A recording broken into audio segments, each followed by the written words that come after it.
All righty. Welcome to the October 2nd Transportation Leaders Forum. Looks like we've got, 20 people in here or so, and I'm sure some other people will probably start popping in unless they've already started their fall break. So thank you all for being here. Hopefully everybody can see the agenda, yes? Mm-hmm. Okay. So I think everybody in here has been here for the last several that we've done, so we can pretty much skip over that. But I know the last time we talked, none of us had really quite got into transporting students by the larger numbers other than just some special needs students and whatnot. So does anybody want to, share who's been really brought everybody back? I think Tommy's brought everybody back.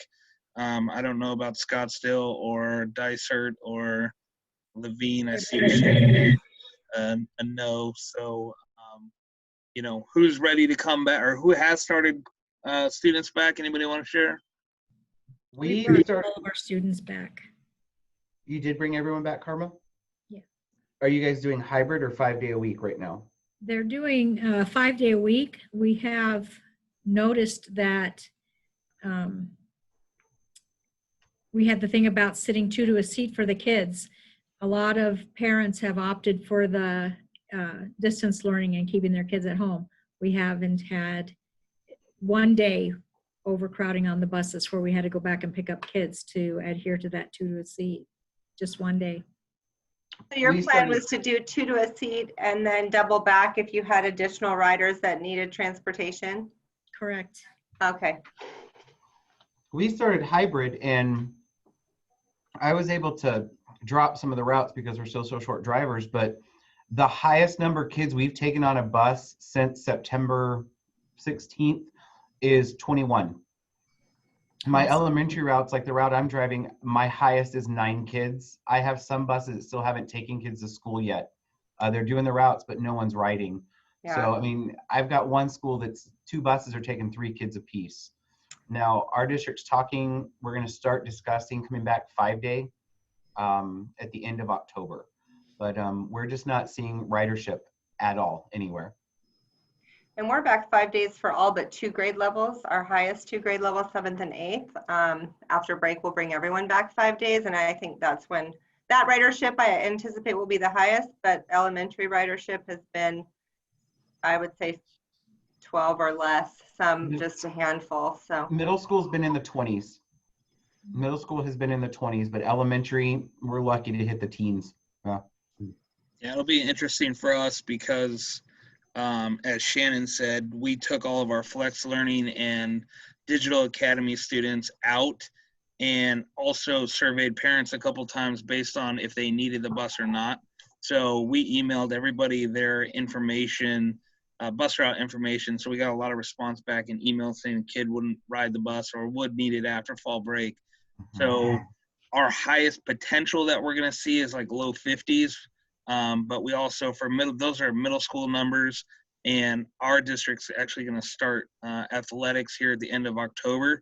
So we anticipate seeing a lot of those middle school students that are in person probably will end up playing sports. So that will also help with our limited numbers on the buses. So are you guys going to run all 3 models, Jason, where you have, okay, the Learning Academy, we know that's set for Kyrene, but are you going to run hybrid and 5 day at the same time? Yeah, the flex, we never really had a hybrid. They have the flex that will also run. So that the idea behind the flex option was that parents would have to elect into kind of a per quarter basis.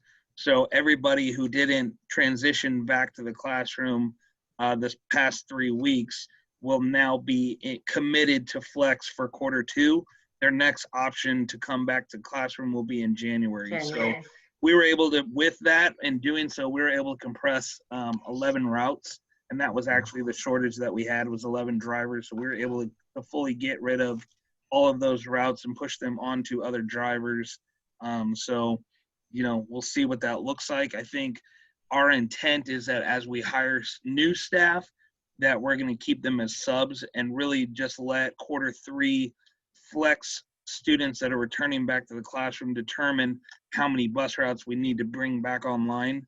for Q3. So that's kind of the approach that we're going to take, and hope that we don't need to bring students back or buses back online sooner than that, but we'll see.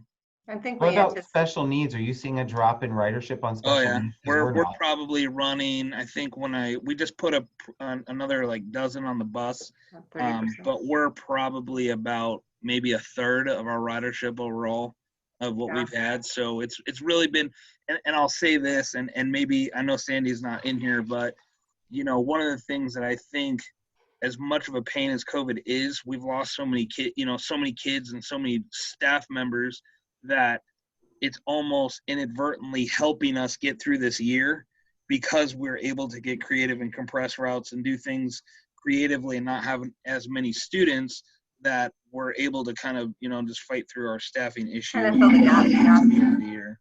Yeah, see, we're not seeing any drop in special needs ridership at all. It's pretty much stayed the same. I'm still running 27 special needs routes, and I'm down to 22 gen ed. We still have the same amount of routes. We just don't have as many A kids. ridership. I have, some gaps in the middle where normally drivers would have 3 tiers, and some only have like a first and a third tier. So, I mean, it's been nice. We don't have as many preschoolers. We don't have as many, we'll really see what middle school looks like. But as far as everybody else, I think a lot are in person, but have chosen not to ride the school bus also. So, I mean, And our developmental preschool is not going to come back until we start 5-day in person. So we haven't had any of them yet. yeah, ours started on the 17th of August. Yeah, I think as families are unsure and they see other students, right, riding the bus and wearing the mask and talking about the mitigation and sanitation, they're gonna, after break, I expect we'll have a bit of an increase in ridership just overall. Hopefully not too fast. What's Scottsdale doing, David? We're on week 3 of K5. Our ridership is way down from the past, kind of similar to what people are saying. Our sped's down probably about a third. We're down to about a third of what we normally transport. We start next week's fall break, then we bring K12 or 6-12 back after fall break, but they're only going to go half day because there's a challenge with social distancing with lunch. So they're going to do half day in school and then half day at home after lunch, and they're going to ship them home with a sack lunch, which is a challenge with a sack lunch going on our buses, but we'll see how that plays out. But not real thrilled about that, neither are my drivers, but we'll see how it goes. It's been going good. We haven't had any, knock on wood, instances. We've had no issues with kids refusing to wear masks. They all come with their masks, and I gave all the staff extras to have so that they can give them.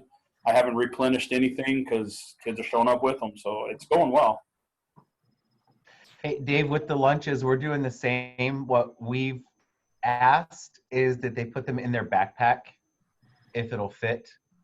Well, we actually, yeah, that's a good idea. We've actually reached out to, we had a meeting the other day with the site administrators that they're going to push, there's strict consequences if you open it on the bus. It stays sealed till you get off the bus. They actually made signs along with the social distancing and hand washing. There's also signs out now about keeping your lunch closed till you get home type thing. So we'll see how it goes, hopefully. The other thing we've done in the past, because we have one school, they get vegetable day every freaking week. Don't start with me on vegetable day. Vegetable day. They put a box of the bagged vegetables in the front seat, and as students get off the bus, they grab the bag and go, so they're not playing with it, and we don't have, tomatoes being thrown across the bus or an eggplant running up under the accelerator or brake. We've done that, and that worked out pretty well too. Like a box or a crate, and they just put them all there. The kids take it as they get off the bus. But when I heard it, I just cringed because, as we all know, it's not going to make it home. We do some of our Title I schools give away food boxes, and last year some of them came with that easy macaroni and cheese stuff. We had hard macaroni noodles all over the frickin' buses. So yeah, tomatoes aren't fun either. Just saying. We'll see how it goes. But so far, so good. But our numbers are down. But we are dealing with a lot more traffic at the schools getting kids in and out. So obviously the parents are taking them because they're not comfortable putting them on a bus, which for right now it's fine because we're definitely short drivers. We lost quite a few because of all this. Mhm. How many are you short? Well, we're short. We're about 30 drivers down. So, but that's everything. We actually have 7 unassigned routes, but we have all of our relief positions to cover the call outs and that kind of stuff. So yeah, we have seven unassigned. No, we're up to 10 unassigned routes now because we've had a couple more resign. We actually had something backfire on us, so we got work for our staff until we started in other departments, and then other departments stole our staff. So We had that happen. We had that happen as well. yeah, it kind of. I mean, I get it; they have a need too, but There should have been an agreement, kind of like an Yeah. IGA. You cannot hire our staff for Yeah. so many months. yeah, you have great workers and they're great team players. I know that's why I like keeping them, but Yeah. Oh well, we'll see how it goes. Sean, you want to share what's going on up north? Well, we're probably in a little different than all the rest of you guys, but we have one school that's closed. We're open they go 2 days a week to school, and then after spring break, we're going to go back full time. And then we have one school that's closed on the Navajo Nation.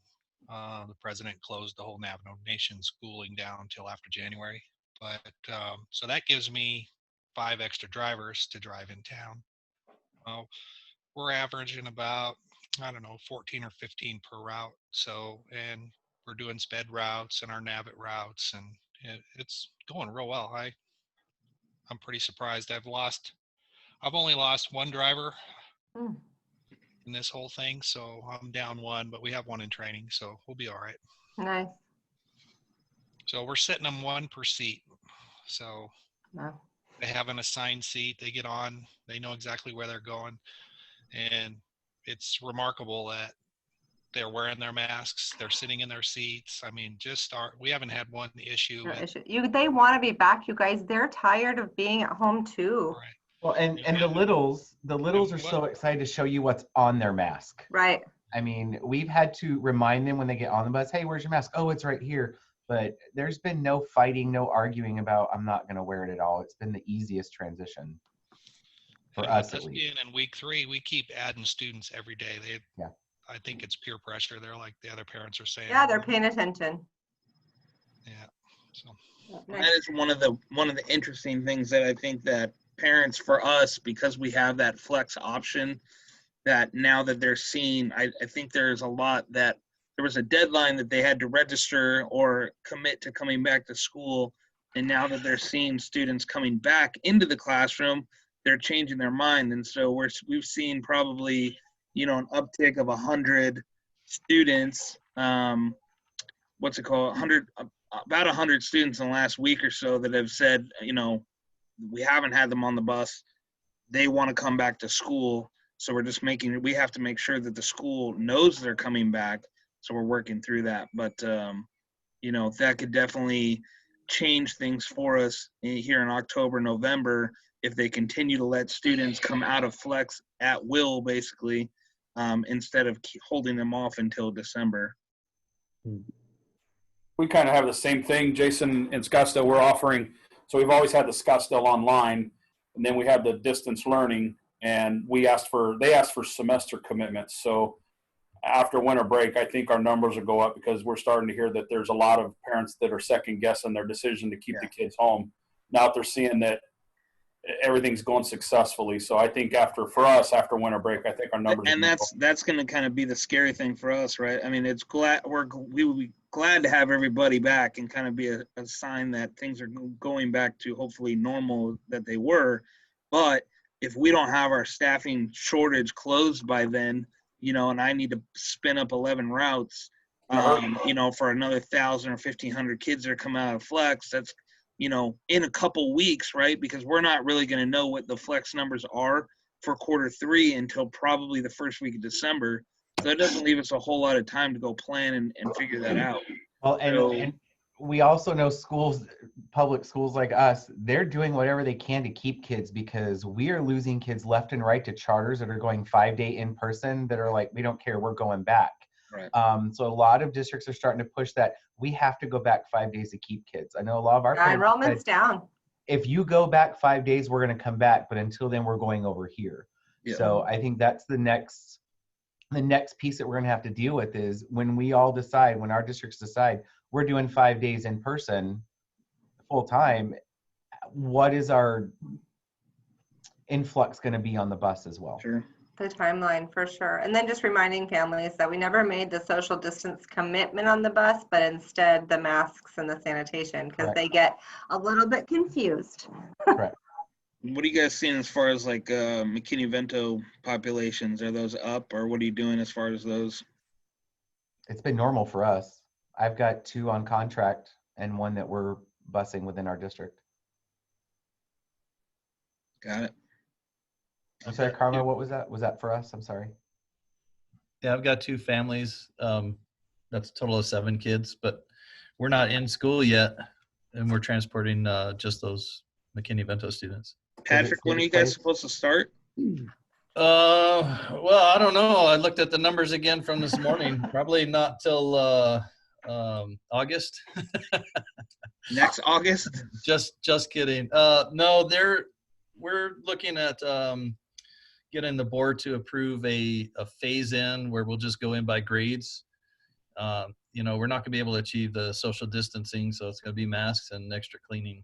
And we'll start with I won't say more vulnerable grades, but the grades that have Sure. more of a need to learn the buildings.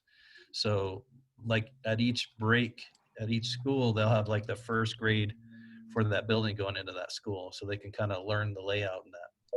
Yeah, I'll say that was really nice for our 3-week, basically our 3-week phase-in approach was really nice in that our drivers got kinder first and second for a whole week. We got that pinned down. Then 3rd, 4th, and 5th came back. We were done with that. And then 6th grade, their first day of orientation was actually yesterday. We're now in fall break, so they only came back for 1 day, but we're just able to really, with the compression of our routes, give all of the changes to our drivers and let them go see what their route will look like for one full complete day when they come back on the 13th. So that's been the really nice thing. And I think that we're discussing here, like, is there a way that we could do a modified phased-in approach every year, right? Yeah, even if Like Monday, Wednesday, kinder Thursday. first and second on Monday and Tuesday, Thursday, 3rd through 5th Yeah. on Wednesday and Thursday, and then just have your middle school on Friday or something along those lines, to where Yeah, it was- it's really beneficial. And I think that at least our superintendent had said before we got started was that, who knows, maybe we'll learn some things that we really like and really want to keep. And so, Loved it. that kind of seemed like a no-brainer, especially for administrators at the schools, right? Let's take the time to focus on getting kids on the bus where they need to go, and really focusing on what the littles need, and then your 6th graders, et cetera. And Right. And we didn't, we always worry about losing the littles and not knowing exactly who's who and where they are, but we had a great start with that phased approach for Yeah. sure. The older ones can do digital, can do virtual until it's their in-person start. It was absolutely amazing. Absolutely amazing. Did you have to adjust routes for each week based on where students were, or did you? Mm-mm. We're No. running all routes the same, stopping at all stops every That's day. true. 'Cause they come back. regardless if they have students at them or not. So Right. they were given rosters by stop so that they could see if they would have students for it or not.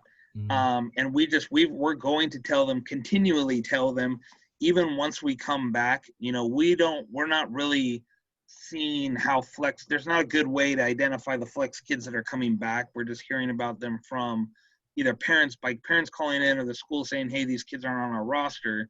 So we're telling drivers, you're going to have to go through your entire route, even if you end up only having 2 kids. Every day you need to go there. And if you might have a kid that all of a sudden shows up 3 weeks later, and you're going to be like, is this kid supposed to be here? Yes, the kid's supposed to be there. Let's And they might have been parent drive. So But you're doing that based on the students who already said they're going to be there, regardless of whether they're there or not. Well, yeah, I mean, that's the idea, is that we're assuming based now that I have those flex students brought out of our routes. But when you look at, there's probably, I think, 2,500 kids that are enrolled in flex right now. As parents are just, parents don't really understand what that looks like, right? So they just, tomorrow they could go, you know what, I think I'm gonna send my kid on the bus on Monday, even though they didn't like go through the process to make that happen, and they really shouldn't be sending them back until January. Well, all of a sudden we have Johnny sitting out on the corner waiting for the bus. We're going to go ahead and pick him up even though he's not on our roster at the moment, and we'll get him to school, and we'll figure that out at school. Is he indeed coming back? Is the school making an exception for him so that he can start? Or, are they going to kind of draw a hard line and tell parents, sorry, you elected flex and he needs to stay online until January?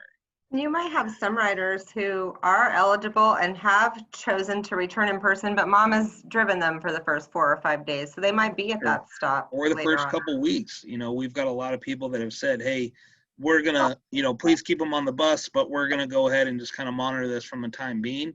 I'd rather just keep them there as eligible. So if all of a sudden the parent goes, hey, you know what, my car broke down, or, we just lost our job and I need the bus now, whatever that looks like, we can do that. And that's typically how, I'm sure you run your routes very similar, right? You're going to take all of your eligible riders, but now you, Patrick, are doing something different where you're having parents sign up for the bus. Well, and it's important to practice how you're going to play, because we don't know.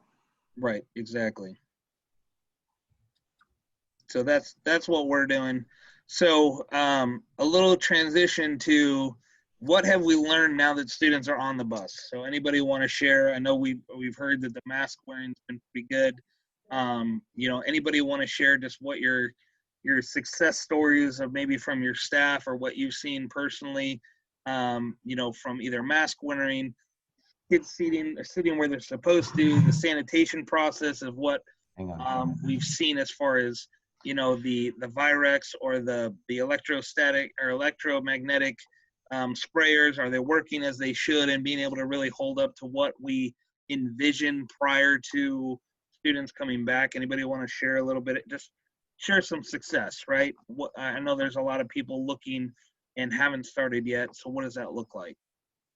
So I would just say really quickly that drivers are the fact that they get to sanitize their own bus makes them feel safer and more empowered, is what I've learned. I think we thought there might be a little bit of grumbling because someone wasn't doing it for them, but the approach of you get to decide how thorough you are and you get to know and be assured that it was done well has been positive for us. So we have a group company comes in at night and sanitizes our bus for us, but we're requiring the drivers, obviously, between all their runs to spray their buses down. The benefit and the pros of this group meeting when we meet is Tommy turned us on to these things. My drivers absolutely love these things instead of the spray bottles or whatever else. They're small enough to fit on their, in their side pockets. But they pressurize them and they can spray the whole bus with one pressurized instead of cramping their hands up. So thanks, Tommy. Where'd you find them? We got these from Granger, like $10 a piece. Spray bottles are $5 and $6. So I'll email you for the link so we can share that up on the website. But I know we were looking for those through Granger the other day, or maybe we were looking on Waxy. I don't remember. They were hard to find on Granger. When you go just through their catalog, I didn't find them, and I actually didn't. One of the other guys found them.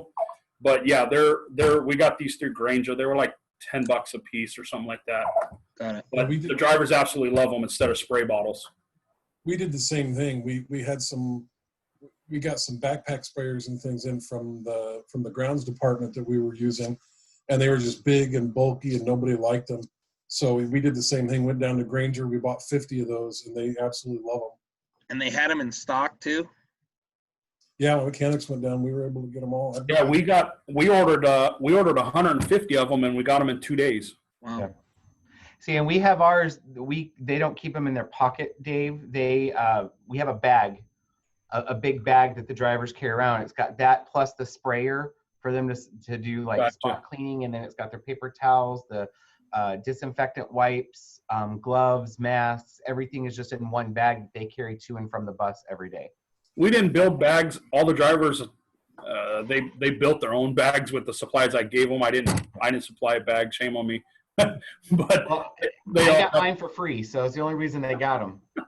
Tommy, can you share how they're storing those, like where they're putting them in your lounge or in your yard or whatever for every day as they're taking them on and off the bus? Yeah, I'll get a picture and send out. But in our hallway here across from dispatch, where we have the table with our mailboxes and everything, they just line them up under that table when they come in every morning, and they're marked with they marked them however they wanted to, so they know which one's theirs. And then they go in the room and fill up what they need to fill up, and then they just take it out. So it just never leaves our office when they're not on the bus, and then it's in their bus when they're driving. And then because I'm very lucky that I'm using all the same bus this year. So everyone's storing it underneath the dash, so it's not in reach of students or anything like that. And then in between their runs, they're taking out, and that sprayer, as they're doing their walkthrough, they're spraying the bus in between their runs as they're doing their walkthrough. And it's dry because it's still 400 degrees outside. It's dry by the time they get to their next stop or their next school. So. Got it. Yeah. And the bottle sprayer was like, okay, my route that I'm on, I've got 4 kids that ride, and I've already done the whole bus before I left the route. So after I drop off at school in the morning, I take my spray bottle and I spray down those seats. Yeah. Go and just before I get to my next stop and spray, wipe again. So I'm not doing the whole thing, and I can just spot spray. And then when I get back after I drop everyone off at schools in the morning, I do a complete spray down again and clean the whole vehicle too. So. And it hasn't taken as much time as the drivers told me. They were all like, oh, it's going to take us another 40 minutes to do it. No, it's not. Calm down. And Fridays, we have no school on Fridays because it's a digital day. So they're required to come in 6:30 to 12. This is their deep cleaning day. They're sweeping, mopping, doing all of the windows and everything today. As soon as they get their hours in, they go home. Do you run any issues about people not doing that, or how are you ensuring that is being done? The way they're coming in to fill these things up, I knew they're doing it more than what was required and asked of them to do. Right, because they get to own their safety. Right, and the number of gloves I've had to go through, even though I said, look, you want gloves to clean, I'll give you the dishwashing gloves. Don't use the disposables for that. I know they're doing it. And when I go out in the middle of the day into a bus, they smell nice and pretty and clean. But the other thing I want to bring up that has been successful to us, and I don't know how you guys do it, the routing program we have creating reports, we create a report for wristbands. And it's got the student's name, their bus number, and their bus stop on it. And I send it out to the schools every morning. So when the kids come out, they have their wristbands on. Drivers check it as they get on and make sure on the right bus. And then we remove the wristband because it's just paper. We just print it on paper and the teachers either tape or staple it. We rip it off and verify the correct bus stop. We put them in baggies with the bus number and the date. So that's how we're going to do our contact tracing. And that has worked amazing because now we don't have, oh, this isn't your bus stop. You can't get off here. Go sit down. Yours is the next one. So that is one thing that we've learned that we're doing pretty much the whole year now. You're doing that for all kids? All kids, K-8. The 8th graders, 6th, 7th, and 8th graders are coming out with either the wristband on or they got them taped to their backpack. And that just prints on like 8.5 by 11 and then they just cut them down or what? I think about 7 or 8 of them print on an 8.5 by 11 sheet of paper. They're only that big. Yeah. And I email the report to the secretaries and they print them off, put them in the homeroom teachers because I can sort it by homeroom teacher. They cut it and then put it on the kids. And it's been absolutely amazing. Still using your passports, Tommy? Like they're still swiping? No, we are only using those right now for our special needs for Medicaid reimbursement instead of the bubble sheets. But my district has started with all this. They now want to push no pass, no ride to get back into the Zonar. And I said, I'm fine with that. Just enforce it, right? Just enforce it. I have no problems if you're going to enforce it, but we can't play the game half and half not. So right now, the wristbands are the answer. Nice. What program are you using for those reports? Versatrans. We have Versatrans, yeah. It's also in TransFinder if you have TransFinder.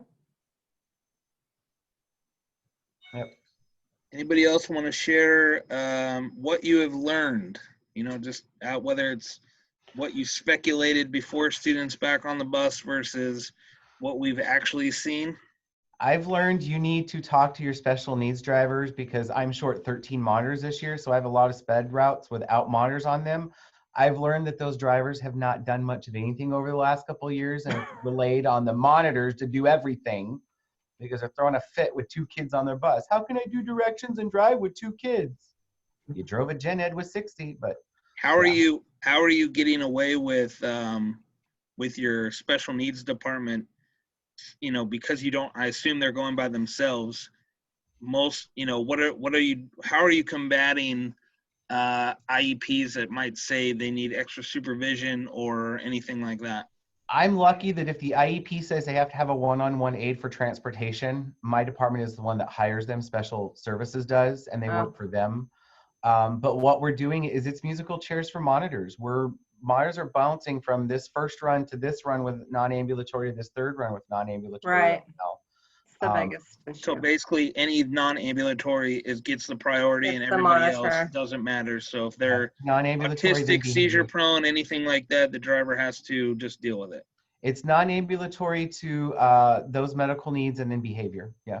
Yeah, I think unless they have like the one-on-one, we have to hire the one-on-one for the IEP though. That's different for us. Yeah, it's all of our Yeah, special but services it's been a battle last Yeah. year, pre-COVID, with preschool students.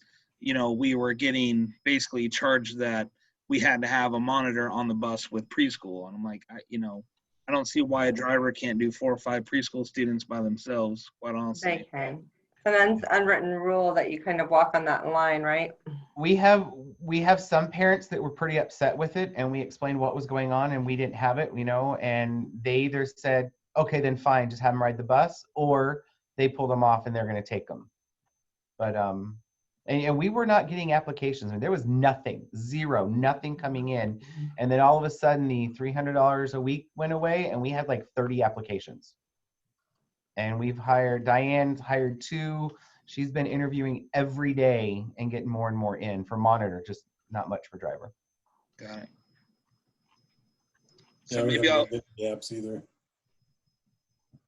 I'll put Steph on the spot. You want to share what you've learned and what we speculated and what you've learned and heard from other people that may not be here?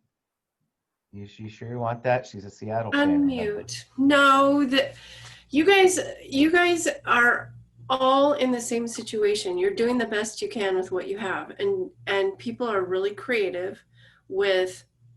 I wouldn't have thought of the band thing, and that's probably going to change, Tommy, the way that you guys, like you said already, Zonar, it's going to change the way that we move forward because of all of the creative things we've been forced to do. I'm not going to be surprised, like Shannon said, that there's going to be phased in transportation from now on at some districts because of the usefulness and the, less chaotic way. And that's what it's supposed to be about for the students anyway. And, for the kids, this is not political. For the kids, they don't care. They just want to see their friends and get to school. Yeah. And the kids are really resilient. If you give them and tell them what the program is and this is how we're going to do it, they're like, okay, all right. I was hopping on the bus yesterday with some 6th graders. So not only was it their first day of middle school, but after over 6 months right back, they were so nervous but excited. Like they're engaged and listening and intentional with their seat selection and their masks. And so they're excited to be back. They're going to work hard for leaders or drivers who respect them. Sure. The only thing that I would want you guys to be thinking about now, based on some phone calls that I've made, if any of you have used third-party vendors in the past for drivers, like Laidlaw, or who do we have in the state? Peterson, who is it? The First Student, it's First Student in the state, or Beeline, Royal Transportation. I've called several of those entities because school districts are in short need of drivers. The companies will say, yeah, we can accommodate you, but you know what? When it comes down to it, they can't get drivers in. So if you are thinking about using one of those companies when you're fully, when all these students are back and you're still short drivers, I would start communicating with those types of companies now, because these companies are in the same position the districts are. They can't get there. Yeah, on the books they've got bus drivers, but they can't get the drivers to come in and want to work. So do be thinking about that if you've used them in the past. And we pushed our walk boundary to 2 miles. The board approved it for temporary. And then we had parents register for the bus, and we've been able to accommodate every parent that lives between 1 and 2 miles to ride the bus. So we were very lucky with that, but that was the other way that we had to do it also, because That was a suggestion that we had kind of in our, I'm short 13. list also. You know, short 13. So, but yeah. You're exactly right, Stephanie, though. We had that actually last year here at Scottsdale. We were really short drivers, and we reached out to one of the vendors. They promised us 6 drivers and never showed up. Never showed up. At the end of the day, he finally, after 2 weeks back and forth, finally admitted that he wasn't going to help us. It wasn't going to be able to help us out. So yeah, you're absolutely right. They make the commitment, but then they can't fulfill it. Well, and I did ask 2 of the site supervisors that I spoke with, you know, what are some things that districts can do to help you be prepared? And they both said the same thing, nothing. If we can't get people in to want to do the job, we think we can meet needs, but when it comes down to it, people don't want to come in. So.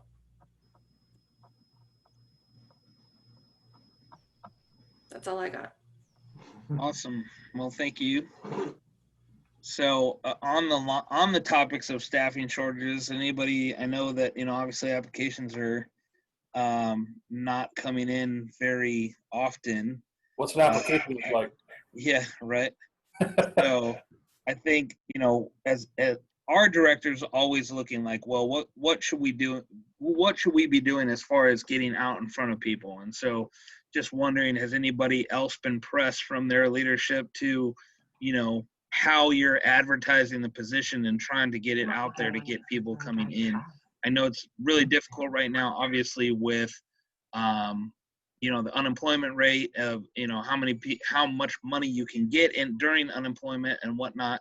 So obviously we're competing with those people that are taking those benefits, but, you know, getting out in front of either spending the kind of dollars to get into some type of printed media or, you know, social media marketing, anything like that. Has anybody like looked at anything like that they might want to share that might be beneficial to people that might be watching down the road? That's I don't know what how I'm much doing. more we can do.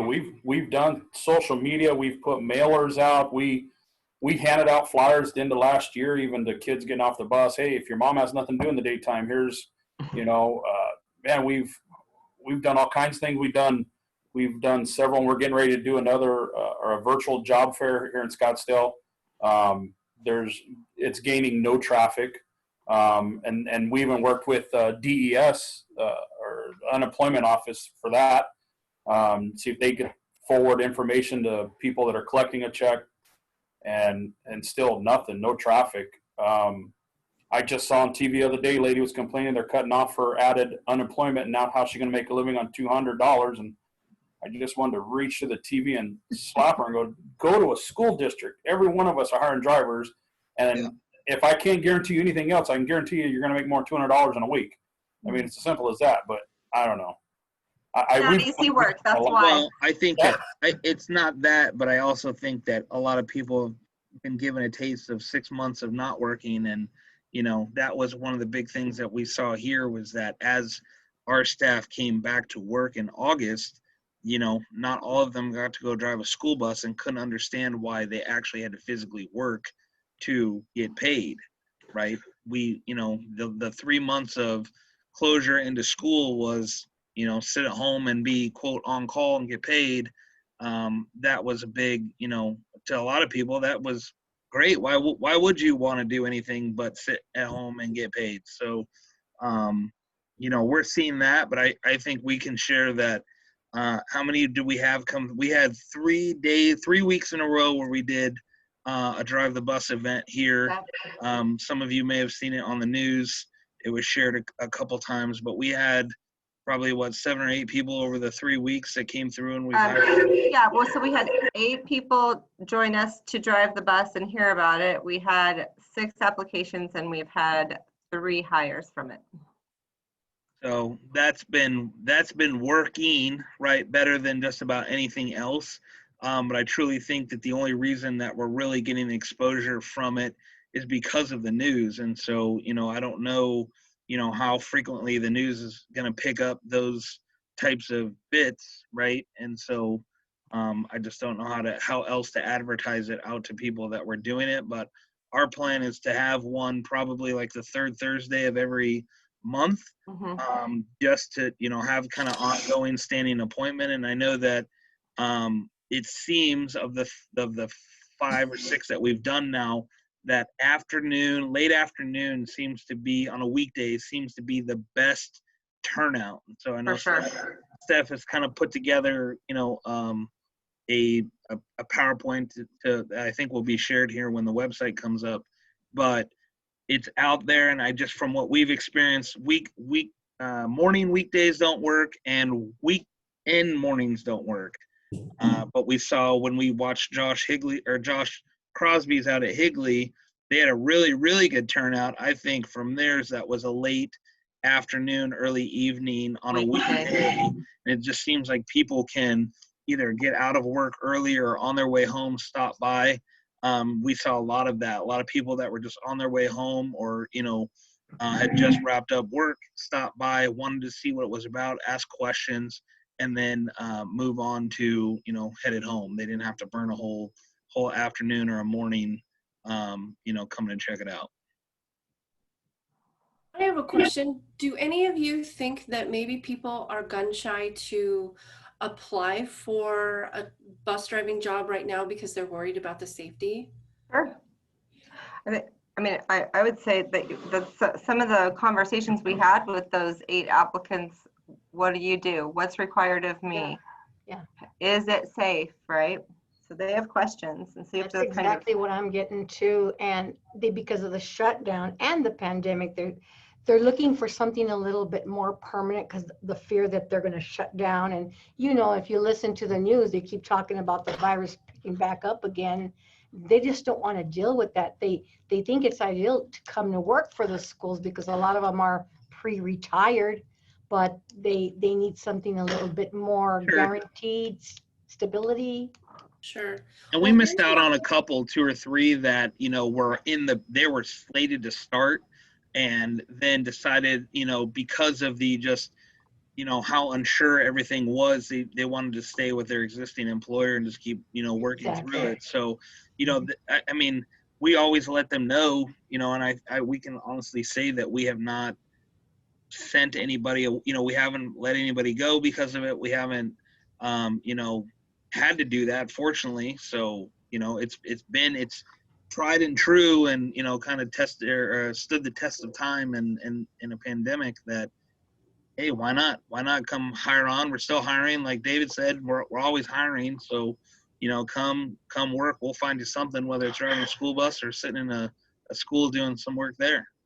Now, if you have any drivers that they're doing long-term FMLA or leave of absence because of COVID, is your district allowing you to fill that position?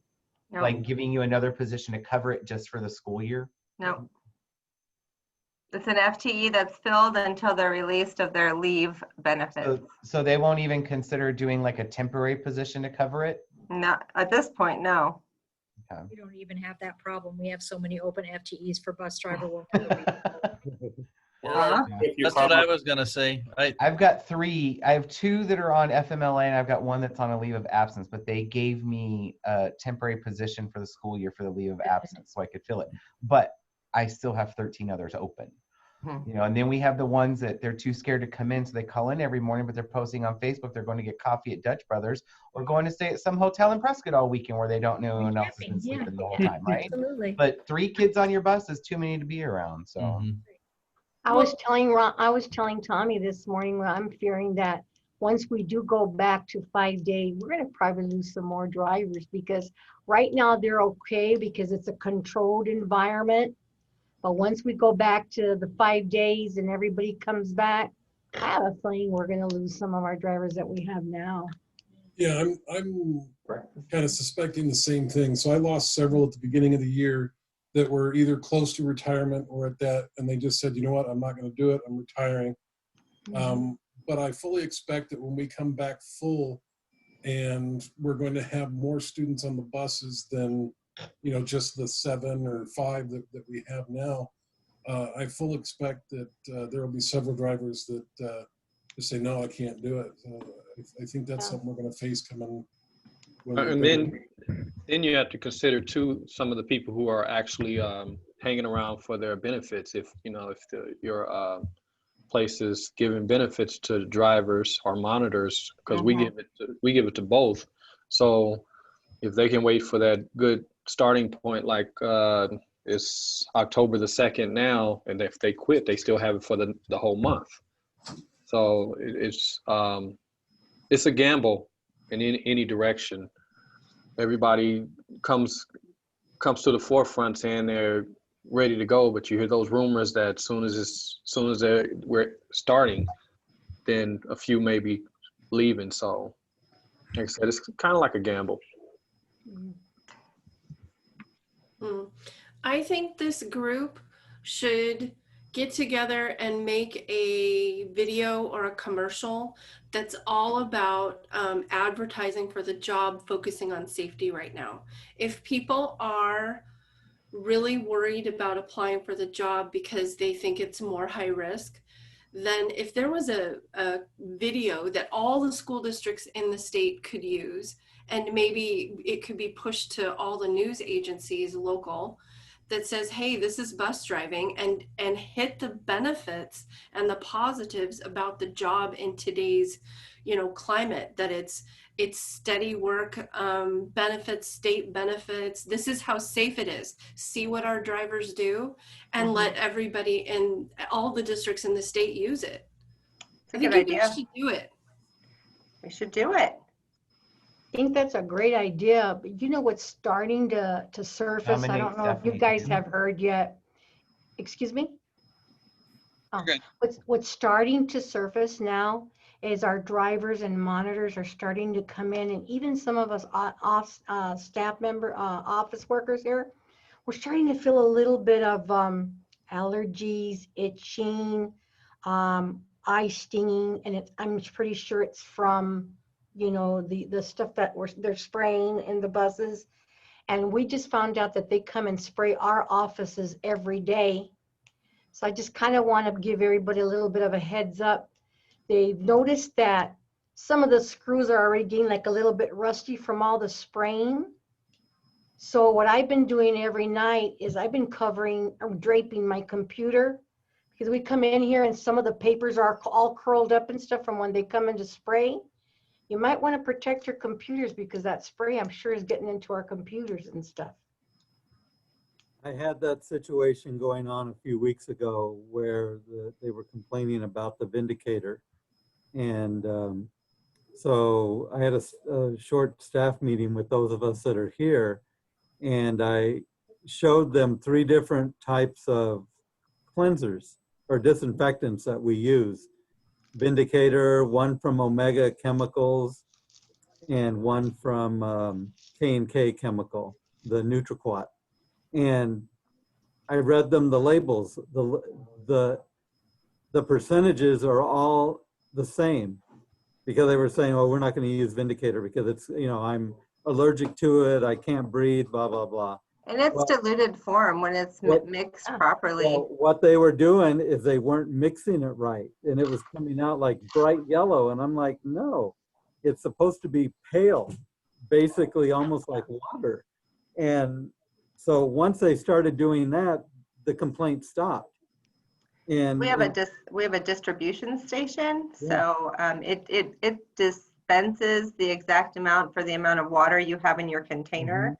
So there's not it's a no-brainer for them. They just push the button and the number of ounces the bottle holds. So that was helpful. And see, the NutriQuat and the other item from Omega called Aquachem or something, it comes in a little packet, and it's one little packet for a quart size spray bottle.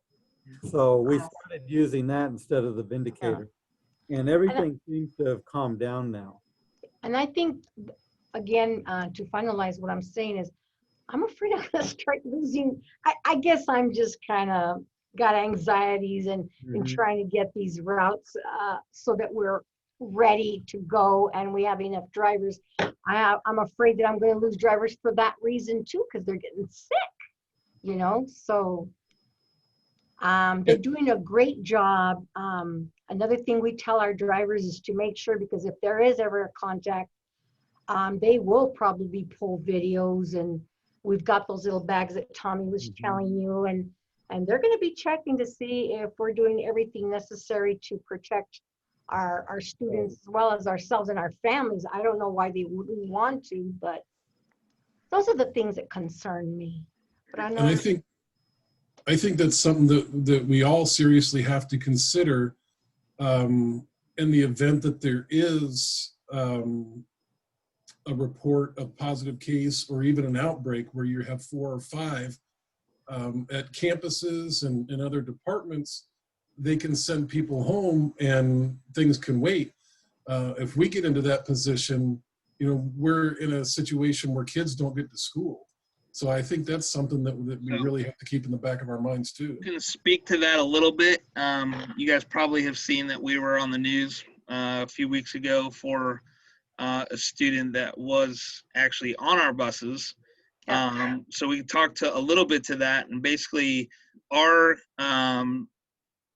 our benefits, our health, or we'll call them human resources. They're now called talent management, but they were working with Maricopa County Health Services, basically made the determination, because our bus drivers and monitors, all of us are all considered essential workers, because they were exposed, as long as they're not showing symptoms, that they can continue to come back to work and continue working and just monitor their symptoms.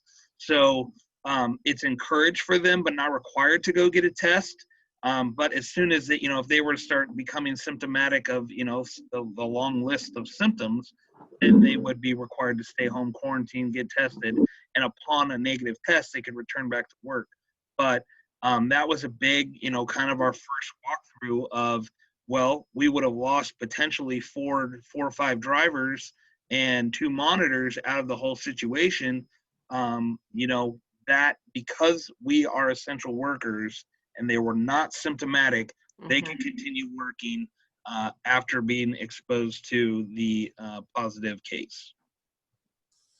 Now, with that, if you have the drivers that have been exposed and they're still asked to come into work, have you had any feedback from other drivers that, you know, that we as managers or even a higher level than that, executive team for a district, that they don't care about the employees, or, you know, we're under certain laws and restrictions that we're allowed to share and everything. Sure. So when those things aren't communicated, have you had that type of concern? So there was definitely concern because, you know, because of the HIPAA laws, we weren't sharing who that was. It obviously came out in the news, the actual bus numbers, and the drivers were able to figure out who it was. Sure, and so they wanted to know why they were there. And we ended up having, you know, kind of a patio talk, if you will, where we could get everybody separated. And fortunately for us, when it happened, we only had about half of our staff here that we had to communicate it to, but then we did put it into email to everybody else and kind of walk them through, right, why, because originally so it happened so quickly, right? It was the exposure happened, we knew about it. In an hour, the first letter was basically saying you have to go home and quarantine for 14 days. 45 minutes later, the letter had completely changed because Maricopa County Health Services had basically come out and said they're essential workers as long as they're not symptomatic, you know, and had this kind of checklist that we were able to share with our staff.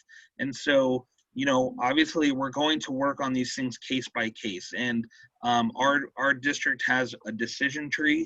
And so we start at one point and they kind of have our district leaders that will fill it out. And then based on that, those people that have been exposed or are found to have been exposed, they get a written letter that explains to them, here's what it is, here's what is going to happen. You're an essential worker. You can still come to work as long as you're not symptomatic. And if you do, though, indeed, it's encouraged but not required to go get a test. And you know, at that point, we work on case by case. Then we share with staff, and we've had people that are like, you know, hey, you know, this person was exposed and they're back at work and now they're on edge, but we just talk them off the ledge. I think that's our job as leaders, to sit here and just bring them in, hear them out. We know and defining exposure helps us a certain lot. levels, certain levels of just anxiety and concern over it, right? And so, Well, rightfully so too. as long as we're doing everything that we're supposed to do as far as following the district's mitigation strategies for keeping COVID at bay, wearing our mask, socially distancing, washing our hands, making sure our buses are clean, and our you know, our offices and our, you know, common areas are clean, and not hanging out here because you have nothing to do in the middle of the day and hanging out with your buddies. Like, just, you know, those are all the things that we're working on.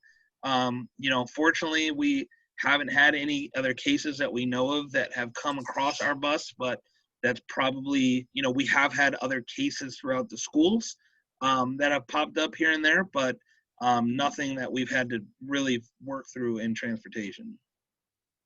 Yeah, and I think people's perception of what exposure really is, when you talk about the, as defined by the Department of Health, is in that 6 foot, right, perimeter without a mask for 10 minutes or longer. And so sometimes that doesn't even apply to our time with those people who have been diagnosed. So it's a balancing act to not dismiss it as unimportant or not scary, but also, right, our obligation as an essential worker.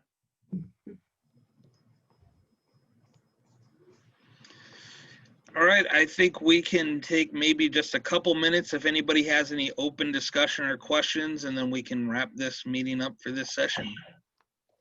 Anybody just have anything else that they want to throw out or questions they want to ask? I have a quick question. We just had our CDLE audit, and they decided that our course that's been fine forever is no longer any good, and we have to redo it. Anybody else having that issue? We had that issue, when was that? 6 months ago, maybe? Yep. We actually had to have our examiner go back through an entire course, or through an entire 40-hour session, because he was found to be in violation of things, and then they canceled our course. Dan, do you want to talk to that maybe a little bit? Yeah, we had, well, to your point, we had our course that had been here since forever. And then upon an inspection, it was, to your point, deemed inappropriate or didn't, well, non-compliant. We had, the cones are the wrong size. It was just a whole myriad of stuff all of a sudden that came up. Obviously, no notification that, you know, these are the requirements now moving forward. They have to be so tall. They have to have so much of a base. And so we had to go back and buy new cones and redo the whole thing. And then that helped us be compliant again, but it took a while to get them back out here and certify the course and bless that and move forward. And then we had to do it again because we had our area graded. So we had to take the course out and then redo it. And then upon that, there was even more changes. Now, instead of the offset backing starting from the middle back, it's one to start on the other end. And so those are the kind of little quirky things that come up from time to time. But again, we didn't have any notification that, you know, moving forward, these are the requirements. But, you know, again, I think Carol over there is a pretty good resource. But getting on their calendar and getting them out has always been an issue. But she was pretty good about, once we had the course moved, continue correspondence and getting out here and certifying the course. So that helped. But yeah, it just kind of happens, and you don't know about it until they get out there to do either a inspection or a ride along to inform you of the changes.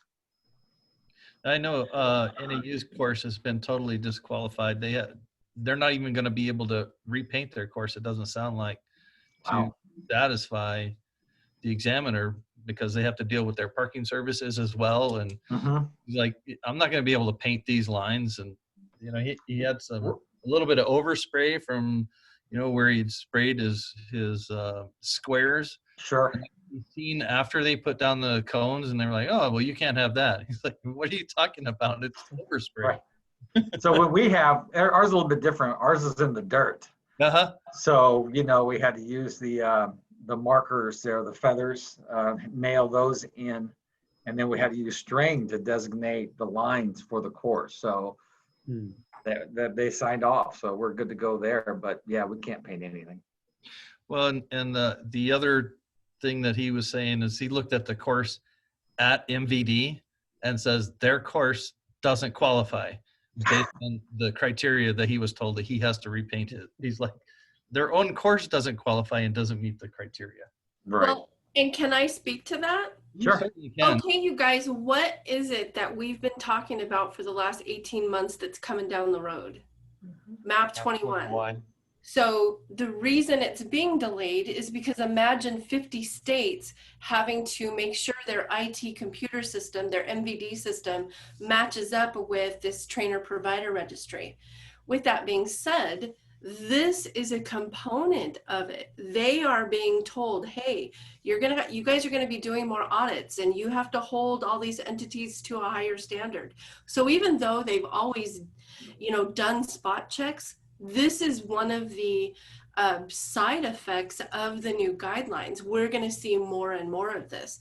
It's just this part of it doesn't have anything to do with a computer system, so they can move forward a little more quickly. It's all MAP 21. Sure, and I don't have any problem with that. I mean, I'm happy to do whatever they need to do.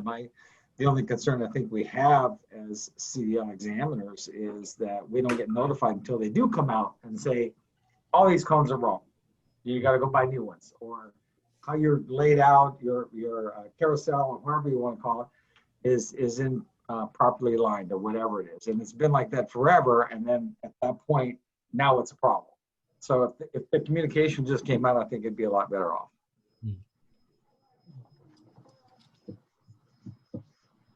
Any other questions from anybody? Comments? Nope. All right. How about we try and schedule another one of these for like November 20th? It's a Friday, same time, 10:30 work. Sound good? Everybody likes these for the most part? For sure. Yeah, cool. Great. Yes, because this now counts as professional development towards my 21 hours that I have to have every year now. Bravo.